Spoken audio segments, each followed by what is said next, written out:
Les amis, bienvenue, j'espère que vous allez tous très bien, que tout le monde va très bien, très content de vous retrouver pour cette nouvelle vidéo. Et ouais, on est reparti, le feuilleton Kylian Mbappé recommence, c'est reparti pour un tour, l'été dernier ça avait été tout ce truc.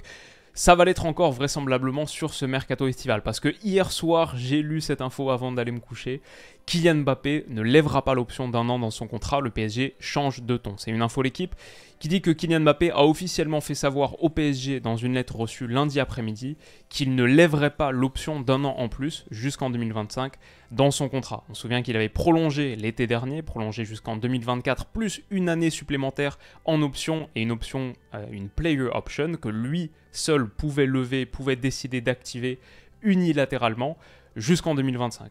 Donc il avait jusqu'au 31 juillet, si je ne me trompe pas, il avait jusqu'au 31 juillet pour le faire, mais là il a annoncé dès le 12 juin qu'il ne le ferait pas, qu'il n'activerait pas cette option supplémentaire, et donc ça veut dire que son contrat au Paris Saint-Germain prend fin été 2024, ça veut dire que l'été prochain, mercato estival prochain, il sera libre, il pourra signer où il veut pour 0€, d'ailleurs il pourra le faire, même s'il devra finir la saison 2023-2024 au PSG. Avec les nouvelles règles, ça veut dire que dès janvier 2024, dès le mercato hivernal, il pourra choisir son futur club et s'engager où il le souhaite. Donc voilà, un vrai coup de tonnerre, un petit séisme, une décision qui suscite l'incompréhension du Paris Saint-Germain pour le club de la capitale. Soit Mbappé envisage de prolonger, soit il sera mis sur le marché. Donc pour moi, plein de questions. Déjà, comment est-ce que cette histoire va finir? Ça, I guess, on verra. Mais les questions que j'ai envie d'élucider aujourd'hui, la première, est-ce que Mbappé a raison? L'argument du non, il est assez difficile à tenir. Est-ce qu'il a raison de ne pas prolonger? Non. Parce qu'il devrait être loyal, par loyauté. Ouais, bon, dans le monde du foot, la loyauté aujourd'hui, ça vaut pas grand-chose. Parce que le PSG lui a beaucoup donné, oui, c'est vrai. Après, il a beaucoup donné à Paris aussi. Et je pense que même commercialement, économiquement, malgré ce très très gros salaire, je pense en vrai le PSG devait s'y retrouver dans l'ensemble. Les joueurs rapportent énormément à leur club, donc il a aussi beaucoup donné à Paris. Le PSG est bien placé pour gagner, point d'interrogation? Bah non, pas trop. Donc ouais, c'est pas forcément une bonne raison pour rester. La vraie question, ce qu'il peut gagner au PSG aurait plus de valeur qu'ailleurs. Ça oui, je suis d'accord. Pour la Ligue des Champions. Pour moi, c'était peut-être l'argument numéro 1 pour lequel c'était intéressant que Mbappé reste. Oui, gagner la première Ligue des Champions de l'histoire du PSG. Voilà, avec le club de sa ville, le club de son pays, etc. Ouais, ça avait une vraie valeur. Mais ça vaut que pour la Ligue des Champions aussi. On peut aussi dire que, voilà, pour le championnat, c'est quoi? C'est le 6e championnat de Ligue 1 qui gagne, 4 ou 5 fois élu meilleur joueur. Voilà, ce que tu gagnes a plus de valeur au Paris Saint-Germain. Oui, si c'est la Ligue des Champions, non pour tout le reste. Donc, c'est pas un argument très fort non plus, pour lequel Mbappé devrait rester. Est-ce que Mbappé a raison? Oui, du coup, les arguments du oui, là, il y en a plus. Déjà, bon, sur cette image, le pauvre, il fait vraiment vieux. Il est peut-être pas aussi vieux que ça, mais il aura 25 ans dans 6 mois. 25 ans dans 6 mois, c'est plus jeune aujourd'hui dans le foot moderne. Et 25 ans dans 6 mois, sans avoir de Ligue des Champions, sans avoir de Ballon d'Or. Depuis que Mbappé est arrivé, on est 4 entraîneurs et 3 ou 4 directeurs sportifs plus tard. Le PSG montre pas de signe que ça s'améliore. C'est presque l'inverse. Voilà, comme l'a dit Mbappé au lendemain de l'élimination contre le Bayern, notre maximum c'est ça.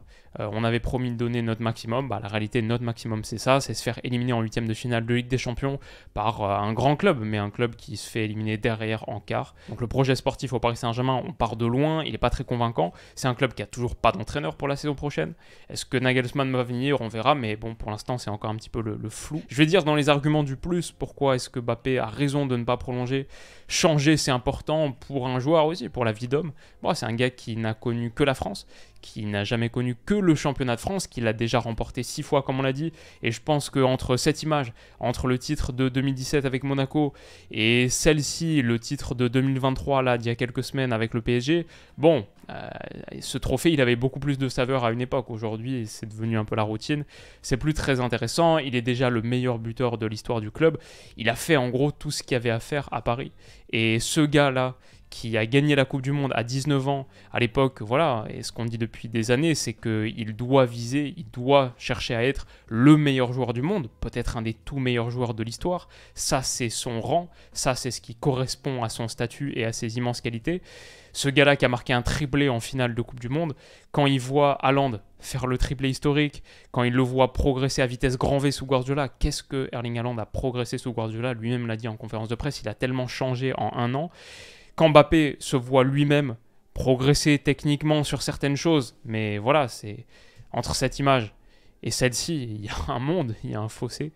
Le PSG n'est plus assez grand pour lui, plus assez grand en tout cas pour lui permettre de franchir des paliers supplémentaires, de remporter les grands trophées. La réalité, c'est un club qui n'a pas d'entraîneur, qui n'a pas de direction sportive performante, qui n'a pas de résultats, qui n'a pas de style de jeu identifié, et qui cet été va voir les retours de près de quoi Kurzawa, Icardi, Wijnaldum, Dagba, Draxler. Voilà, c'est un club, on n'est pas du tout confiant sur le fait que ça va être mieux la saison prochaine, pas forcément. L'objectif depuis le début, c'est d'aller au Real Madrid. Avec le départ de Karim Benzema en plus cet été, c'est peut-être le moment d'intégrer le Real. Maintenant, la position du PSG. Est-ce que le PSG doit vendre Kylian Mbappé cet été? Déjà, il y a beaucoup d'arguments dans le sens du non. Je veux dire, vendre son meilleur joueur, et son meilleur joueur de très très loin, c'est rarement une bonne idée. Le secteur offensif du Paris Saint-Germain, il est désertique. Tu perds Messi, maintenant tu perdrais Kylian Mbappé. Alors oui, Marco Asensio qui était pris, qui ne figure pas encore dans cette liste, de l'effectif 2023-2024, mais sinon il reste un Neymar en grande difficulté physique, Ekitike, quelques jeunes. Ouais, c'est difficile. Au PSG, là, il n'y a pas beaucoup de munitions offensives. Perdre d'emblée ton leader d'attaque. Je vais dire que le marché des offensifs n'est pas extrêmement fluide non plus. Je vois pas trop les joueurs sur lesquels Paris pourrait se positionner pour combler un départ de Kylian Mbappé. Peut-être un Victor Osimhen que tu achèterais 150 millions d'euros. Je ne suis pas hyper emballé par les pistes qui se présentent au PSG pour remporter Kylian Mbappé. Je vais dire aussi Mbappé, c'est le symbole du club. Né à Paris, meilleur buteur de l'histoire du Paris Saint-Germain, 4 fois d'affilée élu meilleur joueur de Ligue 1. Il est le symbole d'un club, encore plus si ce club veut jouer la carte Île-de-France, comme c'est le projet qu'on nous présente sur les prochaines années, construire un collectif performant et local avec une vraie fibre, une vraie identité. Bon, bah du coup, perdre Kylian Mbappé, le Parisien, le Bondinois, ça fait encore plus mal. Je veux dire aussi, après Messi, désormais perdre Kylian Mbappé, c'est un sacré coup à l'ego du Qatar, et ça te rend moins attractif sur le marché. Aussi, on parle du marché des transferts, là où le PSG a beaucoup d'ambition cet été. Un PSG sans Messi et désormais sans Kylian Mbappé, c'est quoi l'argument en gros pour rejoindre Paris? Jouer en Ligue 1? Bah non, c'est pas un argument. Ok, il y a l'argent, ok, le PSG est capable de proposer des salaires attractifs, mais en vrai, moi je trouve que c'est un problème pour le club. C'est un problème pour le club de se retrouver dans cette situation où tu as des joueurs qui signent avant tout peut-être parce que c'est un bon salaire. Ça fait des gars ensuite dont il est très très difficile de se débarrasser, qui plombent les finances du club, qui sont pas venus entre guillemets pour les bonnes raisons. Ouais, c'est un problème. Perdre Mbappé, c'est te rendre moins attractif sur un marché des transferts où tu te dois d'être extrêmement ambitieux cet été. Finalement, l'argument numéro 1 pour ne pas le vendre, le scénario idéal pour le Paris Saint-Germain, c'est on va essayer de faire une excellente saison avec Kylian Mbappé, donc on le garde pour la saison 2023-2024, et la saison est tellement bonne, le projet sportif est tellement emballant qu'on le convainc de prolonger. Mais j'ai beaucoup de mal à imaginer un monde où ça se produit, parce que comme on l'a dit, s'il est libre à l'été 2024, avec les nouvelles règles, etc., ça veut dire en vrai qu'il est libre de s'engager où il veut dès janvier 2024. Et comme la saison du Paris Saint-Germain, on le sait, et c'est inutile de la juger avant, cette année, l'année dernière c'était un bon rappel, comme la saison du PSG, elle commence toujours en février-mars, si Mbappé, il est libre de s'engager où il veut dès janvier, voilà, mathématiquement, ça ne fonctionne pas. Donc en fait, cette idée de le convaincre de prolonger en faisant une bonne saison, je ne vois pas dans quel monde c'est possible. Et je vais dire de la même manière, j'ai du mal à imaginer le Paris Saint-Germain faire une belle saison et être performant en février-mars, à partir du moment où on sait que Mbappé, en gros, a signé au Real Madrid dès janvier. Je pense que niveau motivation, niveau dynamique collective, ouais, ce serait encore plus difficile. Donc, est-ce que le PSG doit vendre Mbappé cet été? Les raisons du oui, là, elles sont un peu plus claires. Déjà, entre 100 et 200 millions d'euros d'indemnité, je pense, plus alléger significativement sa masse salariale, salaire de Mbappé qui pèse lourdement sur les finances du club. Bon, ça te donne un peu les coups des franches pour rebâtir. Une équipe performante, ça fait combien de temps à Paris qu'on attend une équipe vraiment performante? C'est l'occasion peut-être pour le faire table rase, avoir de l'argent pour le faire. Bon, aussi peut-être c'est inéluctable. En vrai, Mbappé va partir à un moment donné, si c'est pas cet été, vraisemblablement l'été prochain, même s'il prolongeait peut-être l'été d'après, dans 2 étés. Donc en vrai, ça va arriver à un moment donné. Mbappé, il peut pas faire toute sa carrière au Paris Saint-Germain, je peux pas imaginer ce monde.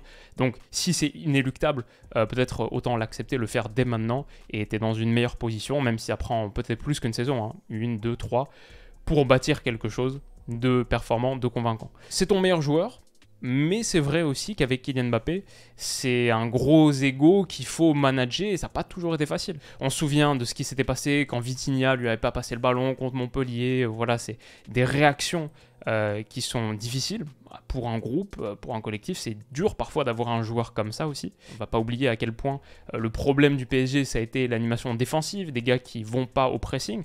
Bon, bah peut-être que perdre Messi et désormais se séparer de Kylian Mbappé, ça te permet d'avoir un trio offensif, ou je ne sais pas quelle sera l'animation offensive, mais un secteur offensif qui presse, qui fait les efforts défensifs. Et Mbappé, s'il reste l'année prochaine, voilà, ce sera un gars qui ne pressera pas, qui fera pas ses efforts défensifs. Donc ouais, tactiquement, bon, moi je suis jamais très chaud de perdre un gars de la qualité de Mbappé, mais bah, ça peut aider aussi d'une certaine manière. En tout cas, ça peut être un petit peu plus cohérent par rapport au projet. Dans l'absolu aussi, je veux dire, le cirque permanent qu'il y a constamment autour de Mbappé et du PSG, est-ce qu'il va rester, est-ce qu'il va partir? C'est un climat un peu pesant pour le club. Je pense que c'est pas un climat très serein, le PSG n'a pas besoin de ça, déjà que c'est dans l'ensemble un club où il n'y a pas beaucoup de sérénité. Je pense que ça favorise pas le fait de poser des bases calmes et d'avoir un climat de travail optimal. Enfin, même s'il a été, on va jamais lui enlever l'homme fort du Paris Saint-Germain, l'homme clé de tous les moments importants des dernières années. Il a marqué tellement de buts incroyables, importants en Ligue des Champions, sur les matchs à l'extérieur. Il a marqué dans tous les grands stades, Santiago Bernabéu, Allianz Arena, Camp Nou, Old Trafford. Bref, il a été de tous ces moments forts. Bon, c'est pas non plus comme si c'est un gars qui avait donné 3 Ligues des Champions au club. Le PSG, avec lui, n'a pas gagné de Ligue des Champions et il a été un petit peu invisible contre le Bayern à l'Allianz Arena il y a quelques mois, c'était pas facile, il revenait de blessure, il avait été bon sur la fin du match aller où il était rentré, mais on l'a pas trop vu sur ce match difficile pour Paris. Bon, il rate aussi une ou deux grosses occasions en finale en 2020, on va pas trop l'incriminer là-dessus, mais voilà, ce qu'on va dire c'est que avec lui, le PSG n'a pas gagné de Ligue des Champions. Ce serait une grosse perte sportive pour le Paris Saint-Germain, on va pas se mentir là-dessus, ce serait une énorme perte sportive, mais c'est pas tout noir, tout blanc non plus. Mon bilan, ma conclusion, est-ce que le PSG doit vendre Mbappé cet été? Ma synthèse, je crois qu'il faut le faire, oui, parce que tu peux difficilement faire autrement. En fait, il faut juste accepter la réalité. Si c'est possible de le prolonger, ouais, il faut faire ça, ouais, il faut tenter ça. Mais si c'est pas possible, bah, faut juste accepter la réalité. Et si je suis Paris, sans doute qu'aujourd'hui, j'essaie de ravaler un peu ma fierté. Pas facile à faire, mais je le fais. J'accepte que c'est une position nulle. Je suis dans une position nulle. Il n'y a pas beaucoup de silver lining. C'est une position pas cool dans laquelle être. C'est nul de perdre ton meilleur joueur. Un gars qui n'a pas d'équivalent dans le monde du foot, mais je le prends comme une leçon aussi de ce qui arrive quand tu travailles mal. Ouais, quand tu travailles mal, au bout d'un moment, il y a des conséquences, et je le prends comme motivation supplémentaire pour bien bosser la prochaine fois, pour jamais me retrouver dans cette situation à nouveau. Je bosse dur aussi maintenant pour en tirer le maximum possible, pour en tirer les 150 millions que j'espère. Je pense que ce sera pas possible de faire beaucoup plus cet été, quand les autres savent qu'ils peuvent l'avoir libre l'été prochain, mais 150 millions comme ça. Et en vrai, j'essaye de le vendre fort, cher, mais j'essaye de le vendre à Manchester United. Bah pourquoi? Parce que Manchester United, là, ils sont en passe d'être rachetés par les Qataris. J'ai vu cette info tomber il y a quelques heures. On attend ce dernier bid là qui devrait être validé. J'ai vu que la cotation en bourse de Manchester United a explosé entre hier soir et ce matin.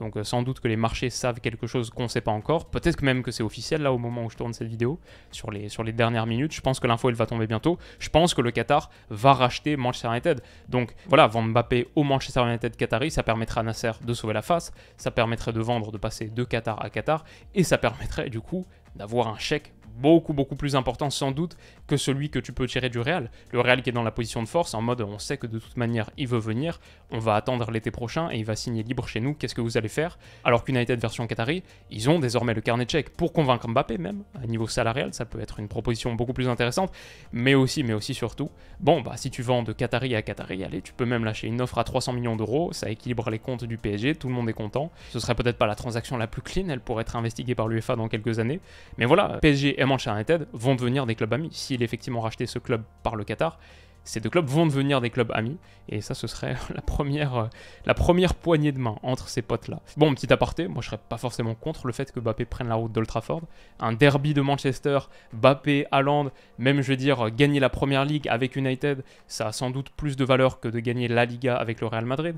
United qui n'a pas gagné la Première Ligue depuis 2013, United qui n'a pas gagné la Ligue des Champions depuis 2008, ce serait pas la première de l'histoire du club, ce serait la 4e, ils en ont 3, mais c'est peut-être mieux que la 15e du Real Madrid. Voilà, si tu veux marquer l'histoire et avoir ta patte à toi. Donc voilà, maintenant il faut convaincre Mbappé, il faut qu'United convainque Mbappé. Pas facile à faire, je pense qu'il n'est pas très chaud pour retrouver des propriétaires qataris.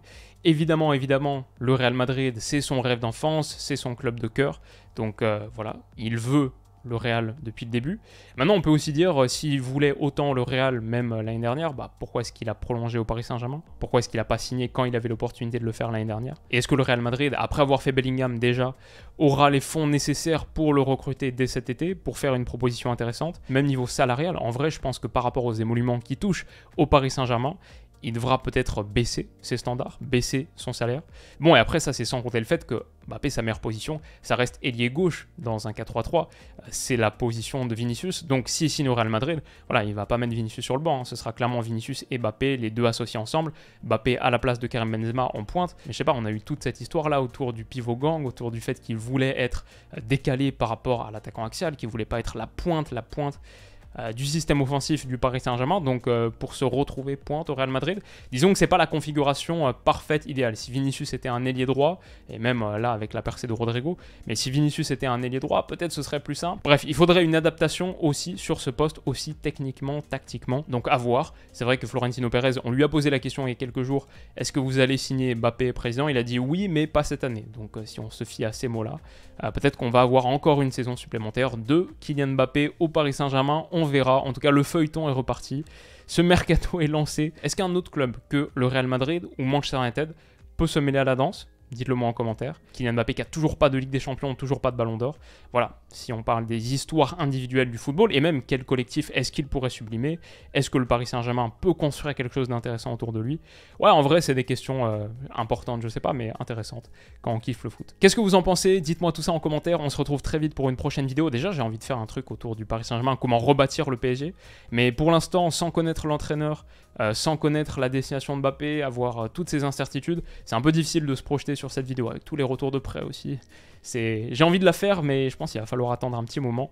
Donc voilà, si vous voulez pas la rater, vous pouvez vous abonner à la chaîne. Merci pour votre soutien, et on se retrouve très très vite. Prenez soin de vous, et passez une excellente journée. Bisous.